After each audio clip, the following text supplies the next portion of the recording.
For today's video, we're going to take a closer look at the connection between morality and political beliefs, which is an idea that Jonathan Haidt refers to throughout the article that you all read for today, but I wanted to provide a little bit more hard data demonstrating this connection.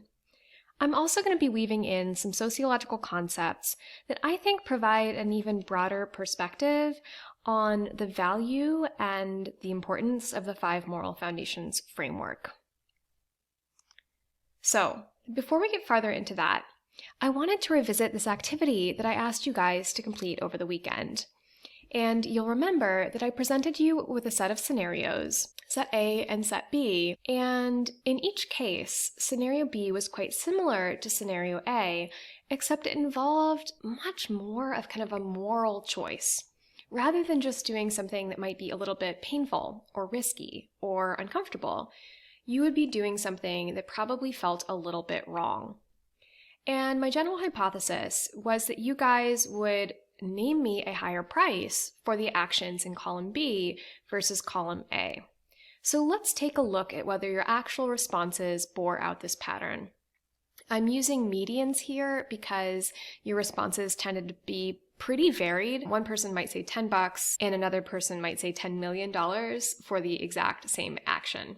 So looking at medians here.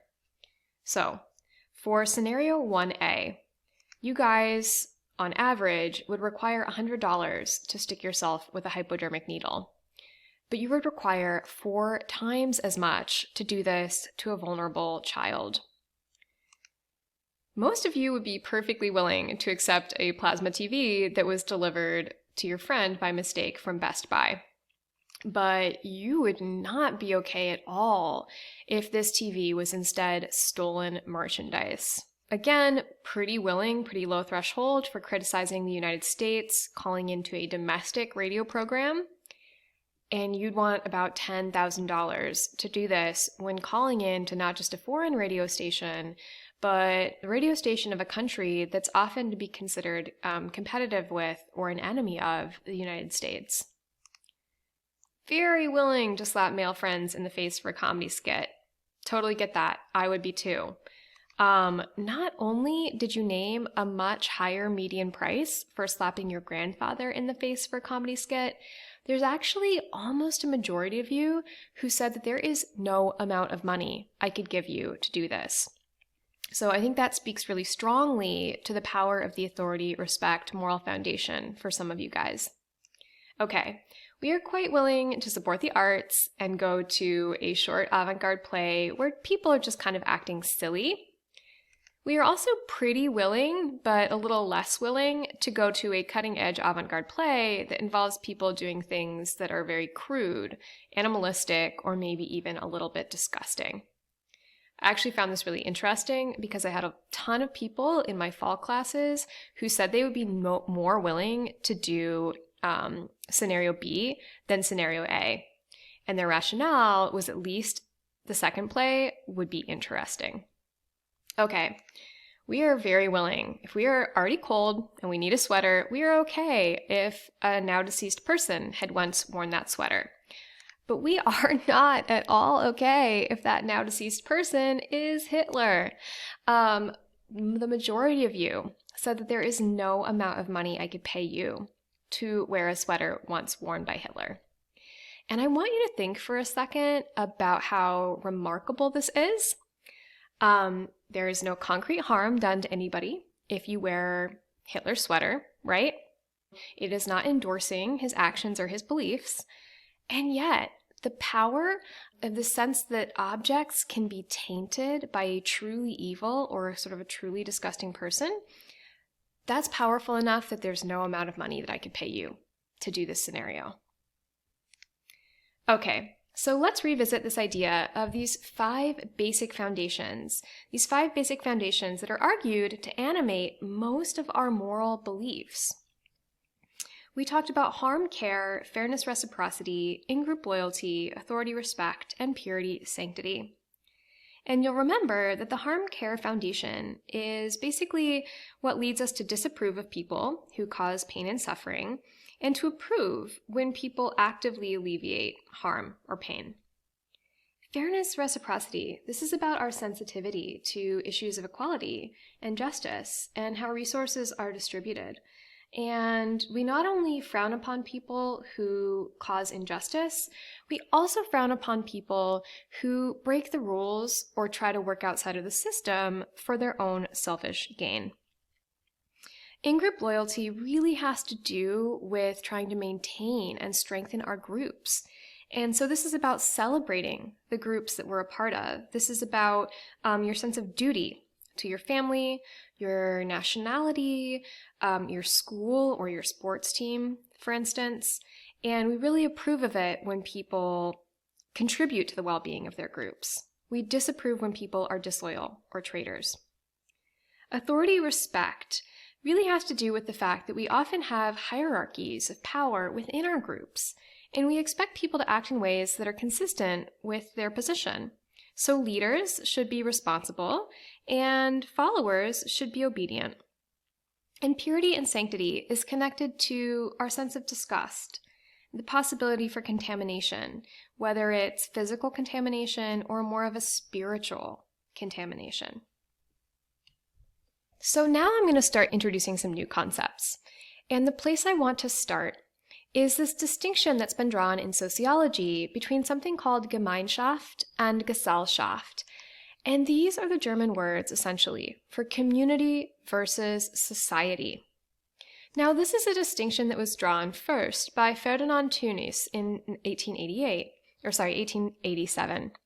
And Tönnies was really motivated by trying to understand the shift that he was observing in his era from life primarily being agrarian, people living in tight-knit peasant communities, towards people moving to bigger industrialized cities during the Industrial Revolution. Now, let's walk through some of the basics of how Tönnies envisions this Gemeinschaft lifestyle. Gemeinschaft communities are rooted in personal one-on-one relationships that tend to be pretty stable.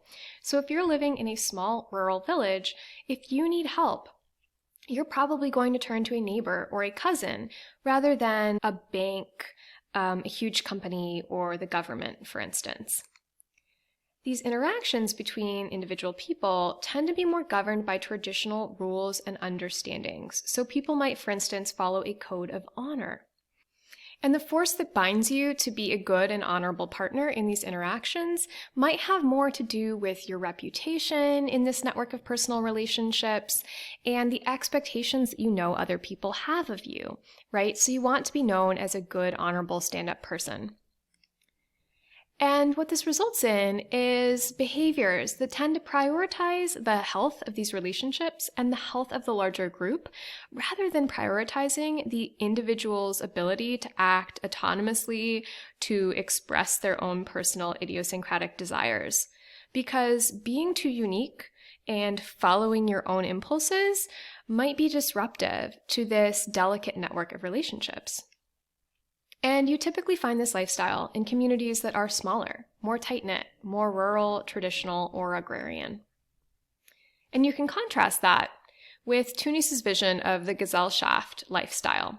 Now, again, this is the translation for society, but you typically think of this as reflecting like a big, bustling, urban, diverse metropolis.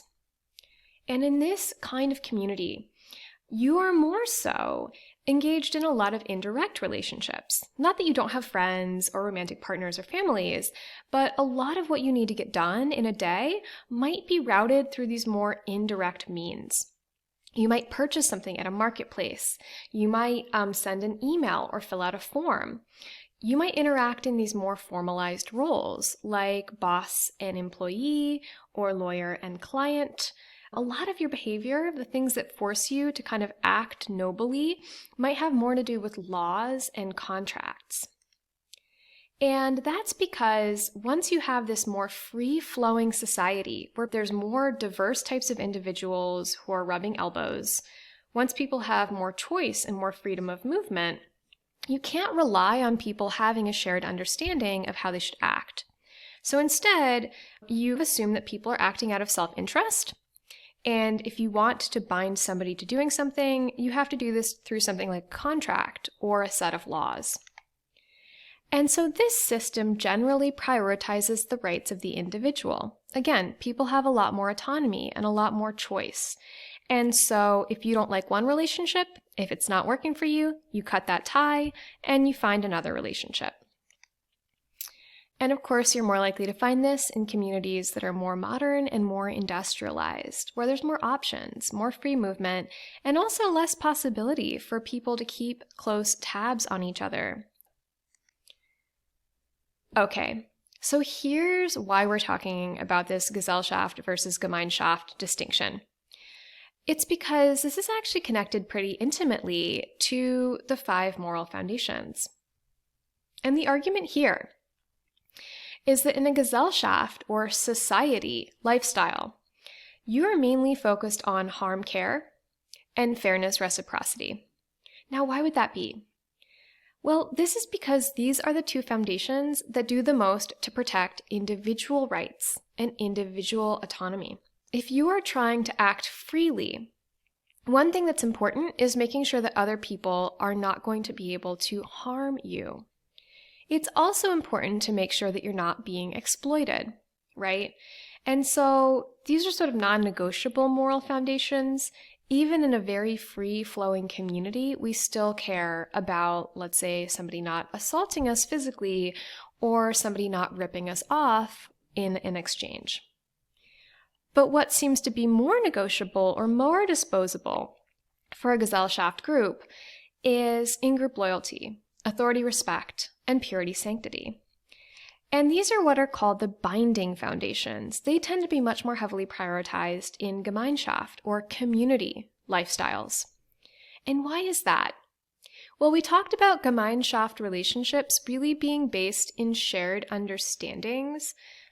People in a Gemeinschaft group are probably keeping closer track of each other, they're monitoring each other's reputations, they have a very clear-cut idea, likely, about what the right way to live is.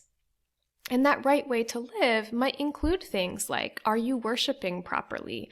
Are you wearing the right clothing? Are you treating your spouse in the correct way and your children in the correct way? Are you showing appropriate respect? And so when people are in each other's business and really expecting that everybody is contributing to group well-being, you're really concerned with whether or not somebody else is showing loyalty. You're going to be very concerned with whether or not they seem to be showing respect for your tight-knit community's very clear-cut norms. And you're also going to consider it somebody else's business whether or not they're acting in a pure and elevated way. Because acting impurely, even if it doesn't cause you personal harm, it might sort of show disrespect for the community.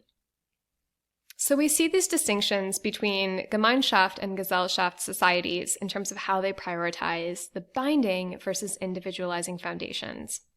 But this isn't just relevant for understanding our move from an agrarian society to an industrialized society, or for understanding how life might be different if you're living in a tiny town in a rural area versus a big bustling metropolis. This is also relevant to the political distinctions that we see in every single community. And what we find is that conservatives in the US and in other countries tend to prioritize both the binding and individualizing foundations.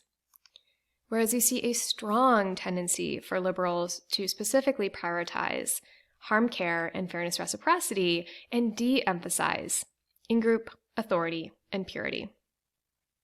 And let's take a closer look at what this looks like. So there's some data from Jonathan Haidt and Jesse Graham in 2007, and for conservatives, a typical result looks like this.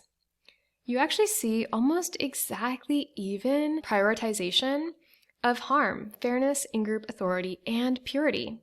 They're all important. For liberals, they're putting more emphasis on harm and fairness and substantially less emphasis on the binding foundations, in-group authority, purity. You map them next to each other, and this is what you get. So I actually want you all to pause here and go back to your results from the Moral Foundations questionnaire when you completed it Friday, Saturday, or Sunday. I'm very curious, just for you to personally reflect on whether the results that you saw from the MFQ seem to make sense given your personal political leanings. So, if you identify as more liberal, do you in fact place more of an emphasis on harm and fairness? If you're a little bit more conservative, do you have a pretty even spread across the foundations? And if you're moderate or apolitical or libertarian, are you somewhere in the middle? Okay, so how do we make sense of this? Why do we see these pretty stark differences between liberals and conservatives? Well, I want you to think about some of the stereotypes that we have of these two political groups. So, if you're going to stereotype liberals, you might think of something like this meme series, "This is the future that liberals want," which started out with this clip of a person in drag sitting next to a woman in a niqab.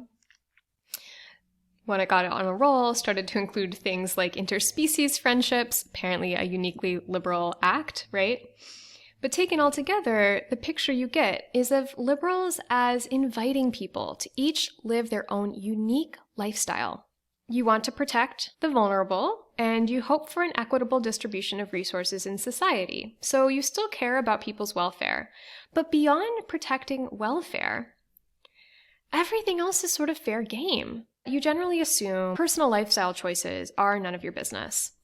And so that kind of rules out placing too much emphasis on things like whether or not another person is acting in a pure way, a respectful way, or a traditional way.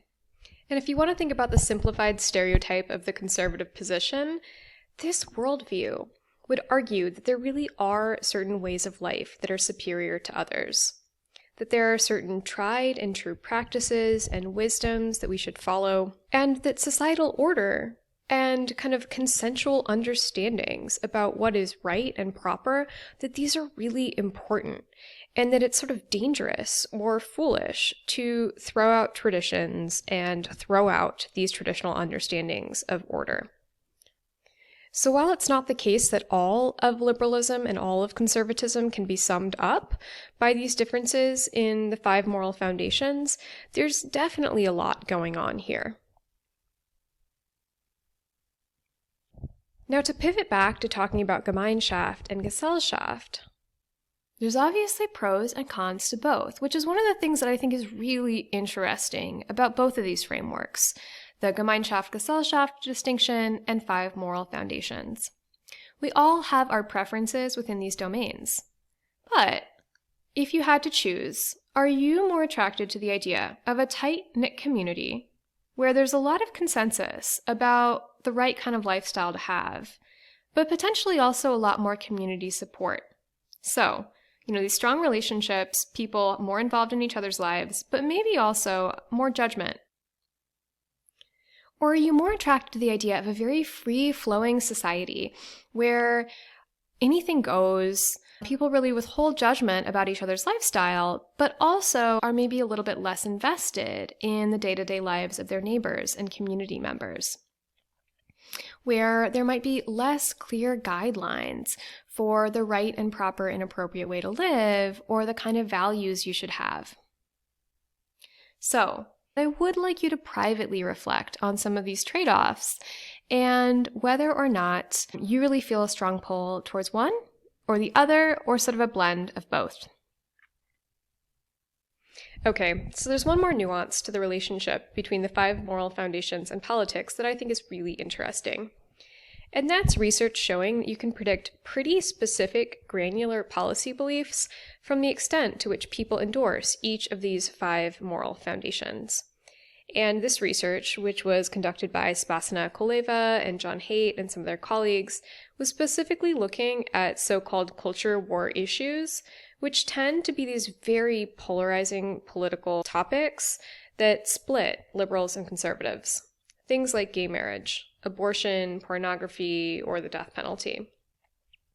So when you look at same-sex marriage, you see a really clear pattern. When people say that purity is a more important aspect of their moral beliefs, this strongly predicts that they are more likely to disapprove of gay marriage. The more that people think that purity is important, the less that they seem comfortable with gay marriage. and you see a really similar pattern for abortion. More beliefs in purity correlates with more disapproval. And same for pornography. And so it really seems like a lot of this left versus right split in comfort with different sorts of sexual issues or in terms of reproductive rights has to do with the moral foundation of purity. Now, when you look at flag burning, it's a really different picture. This has a little bit to do with purity. People who prioritize purity more tend to disapprove more of flag burning, but it also has a fair amount to do with in-group and authority, which makes sense because people who are very against flag burning are probably really invested in protecting the United States as this conceptual entity. When you look at animal testing and the death penalty, it's another pattern entirely. So these two policy positions tend to be really strongly predicted by how much people emphasize harm and care. People who have harm and care as a really central part of their moral system are the most likely to be against animal testing and against capital punishment. All right, so that wraps up the lecture for today. And in order to get you to do a little bit of reflection on this lecture and the reading you completed, I'm going to ask you to post on some discussion threads on Moodle. There's going to be 3 threads posted, which will map onto the questions you're about to see. You can choose 2 of those discussion threads that you want to participate in. So, first potential discussion question. Do you feel like understanding these 5 moral foundations and how they're connected to liberal and conservative political beliefs, do you feel like this gives you additional insight into people whose political beliefs are different from your own? Do you now have a better understanding of quote-unquote the other side? And how do you feel about whether or not this paints kind of an optimistic picture of whether we can ever resolve the extreme partisanship that we have in the United States?